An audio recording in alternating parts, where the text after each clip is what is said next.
चलिए सीखते हैं ग्रुप्ड डेटा का मॉड कैसे निकालें, जो आरआरबी, एनटीपीसी, एसएससी, सीजीएल जैसे एग्जाम्स में बहुत बार पूछा जाता है। और आरआरबी, एनटीपीसी में तो लगभग हर शिफ्ट में इस टाइप के सवाल पूछे हैं।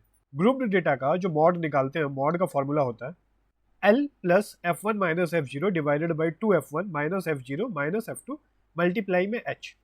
यहाँ पर ये सारे टर्म्स क्या हैं, चलिए उनको जानते हैं। फ्रीक्वेंसी में जो भी फ्रीक्वेंसी सबसे हाईएस्ट होगी, यहाँ पर वो फ्रीक्वेंसी है 20। तो इस क्लास को, जिसकी फ्रीक्वेंसी सबसे हाईएस्ट है, इस क्लास को हम कहेंगे मॉडल क्लास।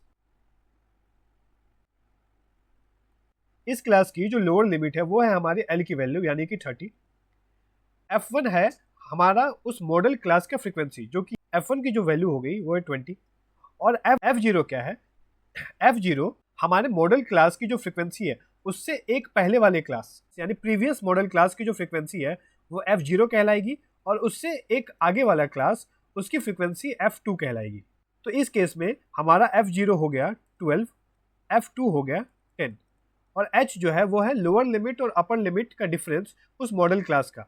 तो लोअर लिमिट है 30, अपर लिमिट है 40, तो डिफरेंस हो गया 10, यानी H की वैल्यू आई 10। तो इन्हीं वैल्यूज को हम इस इक्वेशन में पुट कर देंगे तो हमें हमारा मॉड मिल जाएगा।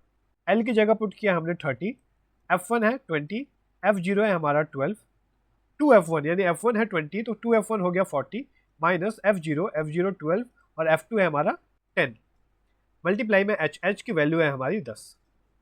तो इसको सॉल्व करेंगे तो ये हो गया 30 plus 8 divided by 18 multiply H की वैल्यू है 10। तो ये हो जाएगा, जब हम इसको कट करेंगे 2 से गया 4 टाइम्स में, 9 टाइम्स में, तो ये हो गया 40/9। तो जब 9 को 40 से डिवाइड करेंगे तो 9 चौके 36, 4 बचेगा, तो 4.44 आएगा। ये round off to 2 decimal places बोला है तो 4.44 ही लेंगे हम। ऐड करेंगे तो हमारा मॉड निकलेगा 34.44, जो कि है ऑप्शन नंबर डी।